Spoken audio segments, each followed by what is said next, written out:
Good morning. Welcome to the Crafty Canary. This is our second video in a series on simple sourdough. So today we're going to be mixing the dough, letting it rise, and then finishing with the kneading. And today I've already taken out my 8.5 ounces of starter, and I have my rest of my ingredients pre-measured. So I have 12 3/4 ounces of flour. I'm going to add that to my starter. And I have 12 ounces of water.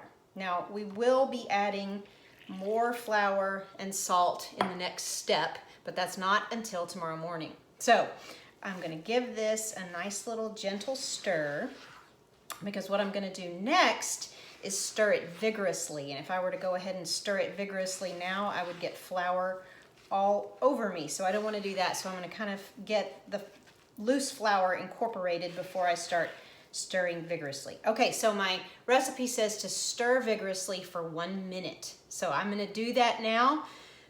Here I go. Timer and stir.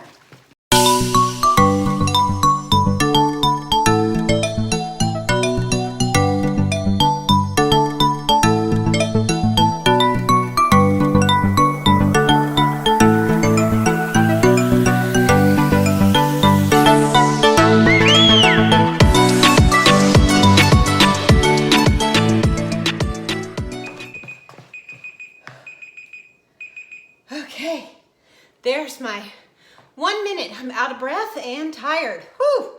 Okay, so what you can see that did was get it really nice and incorporated. It's loose, kind of a runny dough right now. And what we'll do is cover that with our dishcloth, leave it on the counter for 4 hours.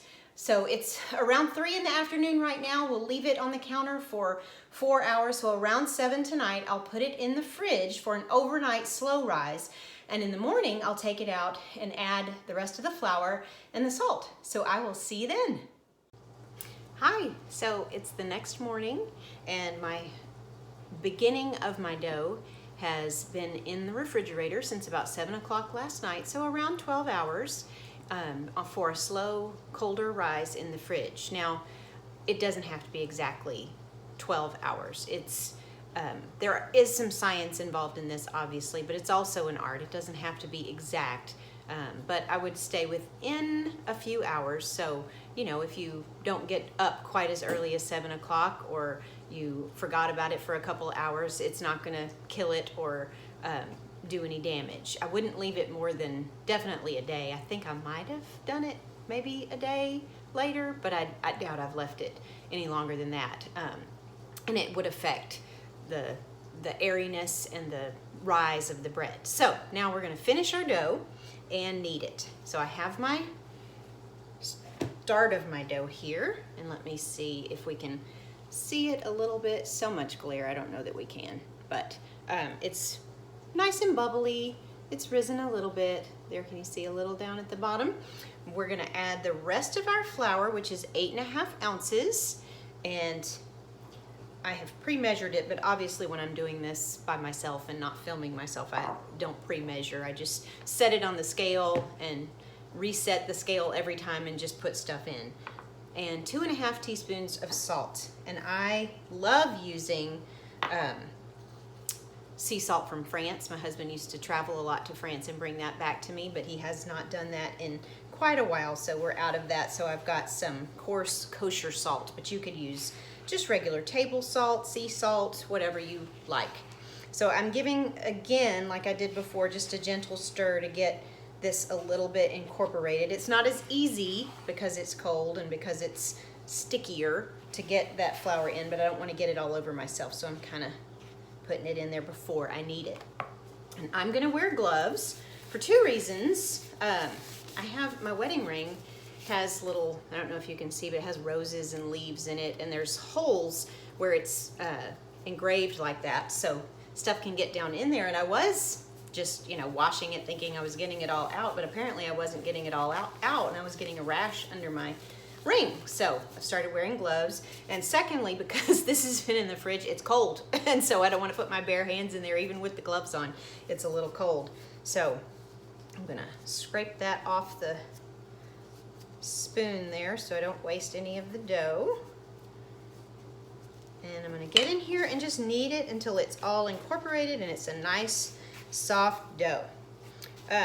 As we were doing the ingredients, you noticed probably last time that my first flour amount was 12 3/4 ounces. Now my scale doesn't go to the hundreds place in the decimals. It just goes to the tens. And so I just put 12.7 and then kind of shaking a little before it goes to 8 to get in that extra little 0.05 ounces. So again, an art, doesn't have to be completely exact. And my recipe also has the ingredients in cups as well as ounces. So you could use either one you want. I like to be a little more precise and use my scale.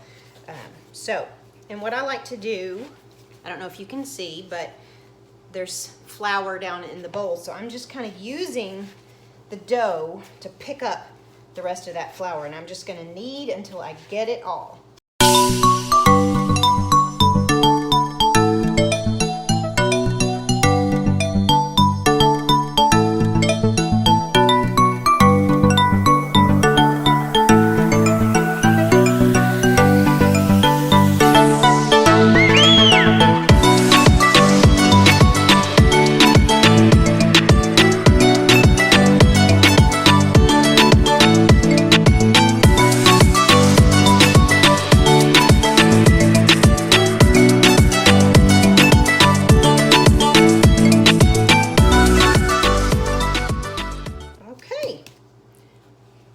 Show you that ball of dough again. Lots of glare, sorry about that, but it's all nice and incorporated. Now what we'll do is cover it again, and it's going to sit out on the counter and rise. It depends on your dough, and it depends on the day and the weather conditions. So what we'll do in about an hour is come back and check it, and I'll show you what I do to kind of get some air inside of it and give it a chance to rise a little better, but probably between 2 to 5 hours, depending again on the weather and the dough. So we'll see you back here in a little bit. Hi, well, it's been about an hour and my dough has been rising, so let's look at it.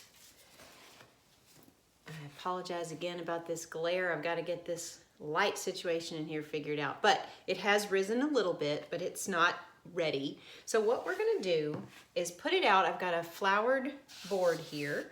We're going to put it out on the board. See, it's pretty sticky, so it's good to have the flour. And get it where you can see.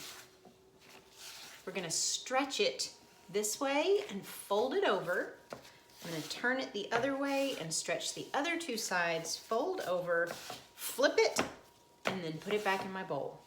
And I will do that about every hour for the next couple of hours until it's nice and fluffy and ready to divide into loaves. So I'll see you back here in a little bit to show you that final look of the risen dough before I'm going to shape it into the loaves. Hi! So I flipped my dough one more time, stretched it and flipped it over, and then we went to church. So it's been about 3 hours since I've done anything to it, and let's look at it and see how it looks. Look at this. It has risen almost to the top of the bowl. It's fluffy, it's nice and ready. So this is going to be the end of this part of the series, but next week we'll come back and I'll divide this into 2 loaves and let it have one more little rise, bake it and taste it and let you see how it turns out. So have a great day and come back next week.